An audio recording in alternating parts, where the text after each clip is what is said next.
Ahoana marina? Misy ve ny demokrasia? Efa natao ihany ny fanazavana ny atao hoe demokrasia teto amin'ity fandarana ity. Amin'ny masaropidy azy eo amin'ny fitantanana sy ny fampandrosoana ny firenena, dia ilaina foana ny mamerina izany. Ny tena fahazahoany rehetra azy dia ny fahafahana maneho hevitra ankalalahana. Izay no famaritany maro izany atao hoe demokrasia izany. Tsy misy teritery ary tsy misy sakasakana izany eo amin'ny fanehoan-kevitra. Tsy misy mahadiso izany fa singa iray ihany izany. Ny fametrahana izany demokrasia izany dia mitaky fametrahana ireo fototra, indrindra ny lalàna fototra sy ireo lalàna samihafa, ny androm-panjakana maleo tena izay mampiatra ara-drarina sy tsy mitongilana ny lalàna, ary ny fahalalahany ny fanaovan-gazety. Araka ny efa nolazaina teto tany aloha, dia azo faritana tsotsotra toy izao ny atao hoe demokrasia: fanjakana na fahefana avy amin'ny vahoaka, nampindramin'ny vahoaka ary ho an'ny vahoaka.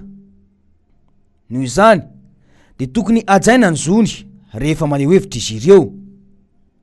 Ny mpitondra dia nampindramin'ny vahoaka ny fahefana avy aminy, amin'ny alalan'ny fifidianana mahitsy, tsy mitongilana, tsy misy osoka ary ekeny rehetra. Noho izany fahefana ny dramina izany dia atao hikatsana ny tombontsoan'ilay vahoaka nampindrana ny fahefana ho an'ny mpitondra, fa tsy ny tombontsoany irery. Izay ilay nolazaina hoe fanjakana ho an'ny vahoaka. Mba ahafahana mampiatra izany demokrasia izany anefa dia misy ireto fototra ireto. Voalohany aloha dia ny fametrahana lalàna fototra miaro izany zo fototra maneho hevitra malalaka izany sy ireo lalàna mifandray amin'izany. Eto amintsika, ny lalam-pandrenana no miaro izany zo fototra amin'ny fahalalana maneho hevitra izany. Izany hoe misy tokoa izany io fototra iray lehibe ahafahana mametraka ny tena demokrasia io. Ny faharoa dia ny fametrahana ireo androm-panjakana maleo tena izay mampiatra sy miaro ireo lalàna fototra ireo. Misy tokoa eto amintsika ireo androm-panjakana sy ireo rafim-panjakana ireo dia ny fitsarana sy ny mpitandro ny filaminana izany. Saingy ny olana goavany dia tsy maleo tena ireo rafim-panjakana ireo, fa mbola hitsabany mpitondra fanjakana, ka izy ireo indray no miaro ny tombontsoan'ny mpitondra ary manakana ireo tsy mitovy hevitra amin'ny mpitondra amin'ny fahalalahana maneho hevitra. Ny fitsarana dia mandray baiko avy amin'ny rafitra mpanatanteraka, fa tsy mampiatra ara-drarina. Misy ny fitongilanana, ny lalàna manan-kery. Iaraha mahita ny fanagadrana ireo mpanao politika ny mpanohitra sy ny mpanao gazety. Ireny fanagadrana ireny moa dia matetika finosina ankolaka amin'ny fanenjehana hafa. Matetika dia lazaina fa manohitoina ny filaminam-bahoaka no anamelohana azy ireo. Ilay fahalalahana maneho hevitra dia mitanila ihany satria ny mpitondra fanjakana sy ireo namany ihany no afaka maneho hevitra. Ny mpanohitra kosa dia sakatsakana hatrany amin'ny fomba rehetra. Rehefa aneho hevitra ka ampiasa ny mpitandro filaminana anao raha matahora. Ity no teny nataon'ny filoham-pirenena nandritry ny fampelezan-keviny. Zana mba hiteny raha misy ny filoham-panjakana demokraty raha tsy faharoa dia voalohany, fa za mihitsy fa voalohany. Fa maninona no vokisana lainga ny vahoaka malagasy? Ny arahantsika nahita mantsy ireo etsika saika nataony ireo député tany Mahajanga sy tany Fianarantsoa farany teo ireny. Ny olom-pirenena ihany koa dia atahoran'ny mpitondra.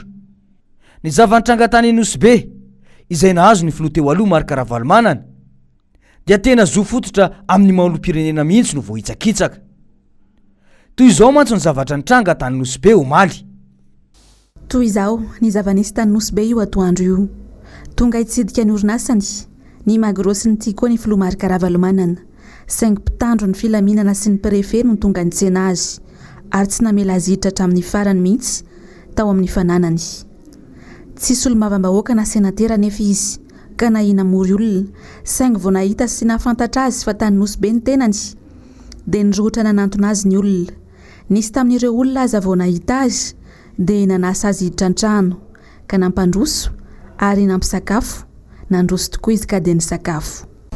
Androany zany ny filora ny MPRM Ravalomanana dia nangatahany vahoaka solitenany vahoaka ny Nosbe eo naminazy dia namonjy le fivoriana zany izy fa sakana ny mpitandro filaminana zay talitiny lehibe ny OMC dia ny préfet de police.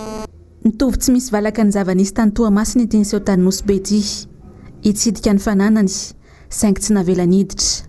Inona no tena mampanahy fananany anefa io azy manokana na ilay antsona ihany koa hoe propriété privée. Inona no atahorana mafy aminy? Ny olom-pirenena rehetra dia afaka manana ny fananany manokana ka asan'ny fanjakana no miaro ireny fanana ny olom-pirenena ireny.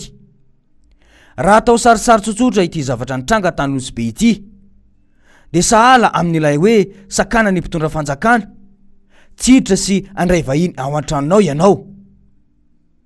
Izany anefa dia zonao tanteraka amin'ny maha-olom-pirenenanao. Tsy maintsy maka fahazahoan-dalana ianao vao afaka miditra ny tranonao ary mandray vahiny. Ny tiana olazaina dia izao: tsy voahaza mihitsy ny zo fototra eto amintsika. Olona te hiona amina olon-tsotra dia sakana ny mpitondra fanjakana daholo. Amin'ny mafiloha teo aloha azy ihany koa dia tsy maintsy misy ireo olon-tsotra te hiona aminy kanefa dia nosakana ny izany. Ny fanontaniana mipetraka izany dia hoe avy aiza ny baiko mandrara olon-tsotra na filoha teo aloha tsy hitsidika ny fananany sy iresaka amin'ny malagasy mitovy aminy. Ny zava-misy aloha dia tsy ireo manampahefana any Nosbe mihitsy angamba no andray fanapahan-kevitra irery ka andrarazy tsy hitsidika ny tanànany. Fa ny fanazavana nataon'ny préfet Antsoratra mantsy dia milaza fa nosakanana izy satria mikasa anao famorim-bahoaka. Mahalasa saina ihany ity fanazavany préfet ity. Famorim-bahoaka ve? Ny fandraisana olona sy ny firesahana olona ao an-tranonao. Inona marina no antony nanaovana ilay fanakanana? Nahazo baiko avy amin'ny ministerany atitany izay mpiay azy ve izany ny préfet ny Nosbe? Ny ministra ve izany no nanome baiko?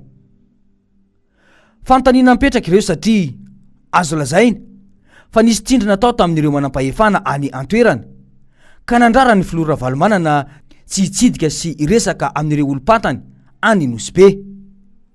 Tsara ihany mba jerena ny maha-olona fa tsy anatanteraka baiko fotsiny ireo manampahefana ireo. Efa tena hita taratra sy mampiseho ny fanjakana tsy refeso mandidy mihitsy ny mpitondra amin'izao fietsika izao.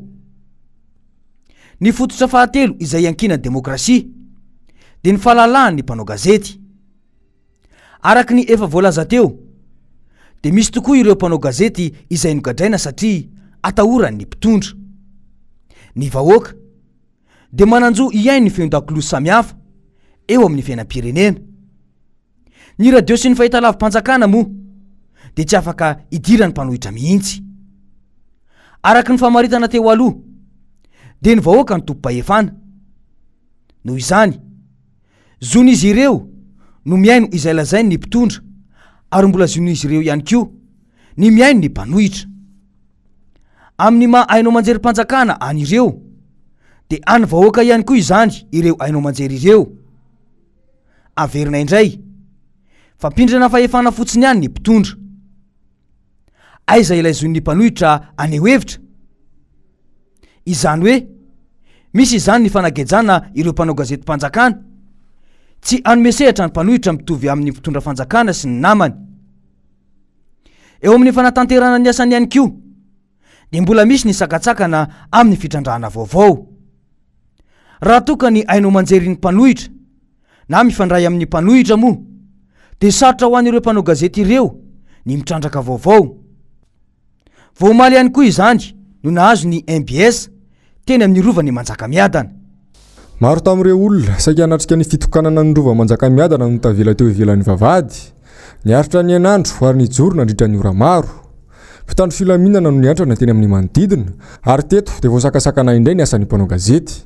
Tsy nahazo fanasana manokana ny any amanjery MBS niezaka nanao ny asa hanango mavaoteny an-toerana nefa izahay saingy voasakana fafao daholo reo rehetrarehetra nalainanapano lenapano fabana fa le makaditsika ambany tany fa maninona tsy azalena sara efa ty velany izao zay nge tsy mbola autorisé ho mbola mipetaka inge le zavatra hoe mbola tsy azo fa zay miambina fotsiny de mampita consigne hoe zone atao zone atao zone atao de mahita nefa zay a de teneniny lehibe hoe tsy maintsy afaona eo anatrehanareo le zavatra fa raha ohatra miinsiste le olona hoe tsy tia mafa de mampiditra mamoaka an'le autorisation nazaonaka an'le sary teto izy zay vao mamela an'le olona hoe ndana ro ety le sary azonao teo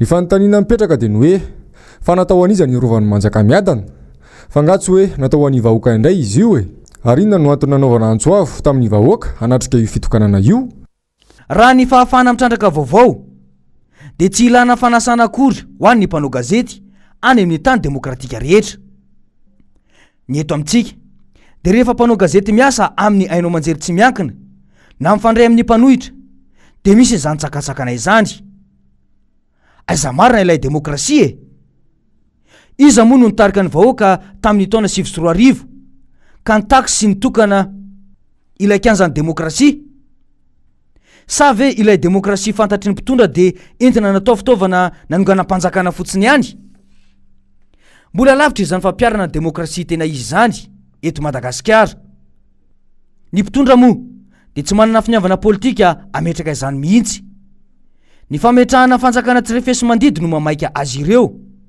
ka leo ihany ny vahoaka no anaovana tapimaso ka asaina mangataka sy misaotra ny filoha fotsiny izany hoe misy mihitsy ilay lavage de cerveau eto amintsika lazaina fa misy ny demokrasia kanefa dia saritsarina demokrasia ihany no misy eto amintsika fa ahoana marina